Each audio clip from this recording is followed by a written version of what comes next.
Assalamualaikum warahmatullahi wabarakatuh. Perkenalkan saya Wanda Yulia dengan NIM 10520230056 dari kampus IAIN Jawiya Cotkala Langsa, Prodi PGMI semester 5 unit 4. Yang saya hormati dosen pengampu mata kuliah telaah kurikulum tematik integratif Bapak Dr. Muhammad Nur, SAG MPD. Baik, di sini saya akan membahas tentang penyusunan RPP tematik yang efektif.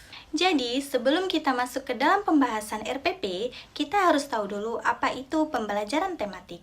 Jadi, pembelajaran tematik adalah pendekatan yang mengintegrasikan berbagai mata pelajaran dalam satu tema tertentu. Pembelajaran tematik ini cocok untuk pendidikan dasar di sekolah dasar karena sesuai dengan karakteristik berpikir holistik anak. Selanjutnya adalah pengertian RPP. RPP atau Rencana Pelaksanaan Pembelajaran adalah rencana kegiatan pembelajaran tatap muka untuk satu pertemuan atau lebih yang dikembangkan dari silabus untuk mengarahkan kegiatan belajar peserta didik dalam upaya mencapai kompetensi dasar atau KD. Jadi, apa sih RPP tematik? RPP tematik adalah rencana pelaksanaan pembelajaran yang dirancang berdasarkan tema tertentu untuk mengintegrasikan berbagai mata pelajaran dalam suatu kesatuan yang utuh. Tujuannya adalah untuk menciptakan pengalaman belajar yang menyenangkan, bermakna, dan menghubungkan konsep pembelajaran dengan kehidupan nyata peserta didik. Mengapa sih RPP penting dalam proses belajar dan mengajar? Karena yang pertama, RPP sebagai panduan guru dalam mengajar. Yang kedua, RPP menjamin pembelajaran berjalan secara sistematis dan lebih terarah.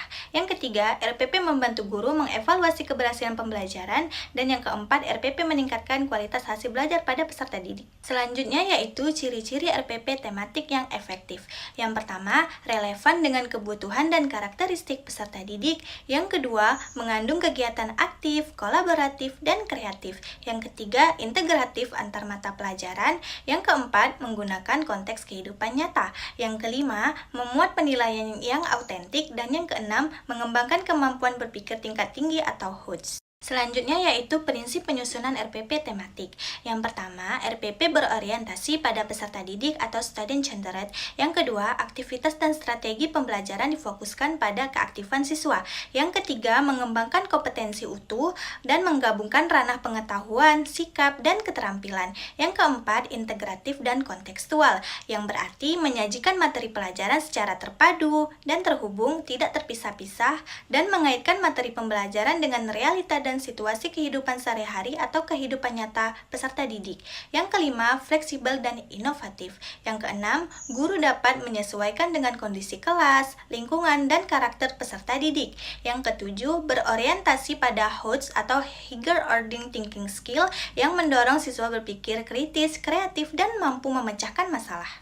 Adapun komponen RPP tematik dengan format sederhana, yaitu 1. Identitas RPP yang berisi satuan pendidikan, kelas, tema, subtema, pembelajaran keberapa, dan alokasi waktunya.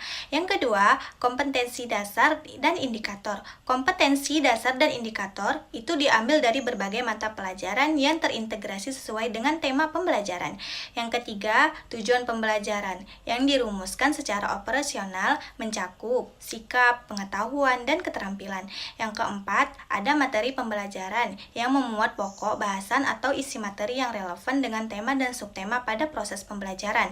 Yang kelima, metode dan model pembelajaran. Contoh metode dan model pembelajaran yang dapat digunakan dalam pembelajaran di RPP adalah discovery learning, problem based learning, project based learning, dan lain-lain. Yang keenam, itu ada media dan sumber belajar, yaitu media dan sumber belajar yang mendukung kegiatan pembelajaran seperti buku tema, lingkungan sekitar, video pembelajaran, alat peraga, infokus, internet, dan lain sebagainya. Yang ketujuh, ada langkah-langkah pembelajaran yang terdiri dari 3 tahapan utama, yaitu 1. Kegiatan pendahuluan, kegiatan inti, dan kegiatan penutup. Yang kedelapan, ada penilaian yang itu meliputi penilaian autentik yang mencakup sikap, pengetahuan, dan keterampilan. Selanjutnya, yaitu langkah-langkah menyusun RPP tematik yang efektif. Yang pertama, analisis kompetensi dasar atau KD dari berbagai mata pelajaran. Yang kedua, tentukan tema dan subtema sesuai kurikulum. Yang ketiga, rumuskan tujuan pembelajaran yang terarah dan terukur. Yang keempat, pilihlah model dan metode pembelajaran yang aktif dan menyenangkan. Yang kelima, susunlah kegiatan pembelajaran seperti kegiatan pendahuluan, kegiatan inti, dan kegiatan penutup yang berpusat pada siswa. Yang keenam, pilihlah media dan sumber belajar yang mendukung keterpaduan tema. Yang ketujuh, rancang penilaian autentik seperti observasi, produk, proyek, dan portofolio. Adapun penilaian dalam RPP tematik yang efektif, yaitu ada penilaian sikap yang meliputi observasi, jurnal guru atau penilaian diri.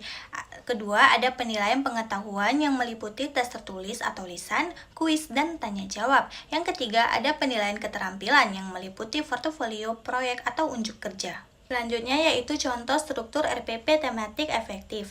Di sini ada contoh sederhana di kelas 4 SD, yaitu temanya indahnya kebersamaan. Subtema kebersamaan dalam keberagaman, kompetensi dasar terpadu. Pada PPKN menunjukkan sikap menghargai perbedaan. Pada bahasa Indonesia menyusun tes deskriptif tentang teman. Dan pada IPS mengenal keberagaman budaya di Indonesia. Tujuan pembelajarannya yaitu siswa dapat menjelaskan pentingnya menghargai perbedaan, siswa mampu menulis tes deskriptif tentang teman dari daerah lain, dan siswa mampu menyebutkan contoh keberagaman budaya yang ada di Indonesia. Model pembelajaran yang digunakan yaitu Project Based Learning. Media yang digunakan yaitu video budaya daerah, peta Indonesia, gambar pakaian adat. Dan penilaian yang digunakan yaitu produk teks, observasi sikap, dan presentasi kelompok. Jadi, kesimpulannya adalah RPP tematik yang efektif itu merupakan rancangan yang terpadu, kontekstual, dan berpusat pada peserta didik, mengandung kegiatan aktif, kreatif, dan menyenangkan, dan menggunakan penilaian yang autentik. Secara jelas, RPP tematik yang baik adalah RPP yang memberikan pengalaman belajar bermakna, memfasilitasi siswa untuk berpikir aktif, dan berkolaborasi, serta membantu mereka berkembang secara utuh, tidak hanya cerdas secara akademik, tetapi juga matang dalam sikap dan keterampilan. Baik, sekian penjelasan dari saya, semoga bermanfaat, dan jika ada kesalahan saya mohon maaf. Wabillahi taufiq wal hidayah. Assalamualaikum warahmatullahi wabarakatuh.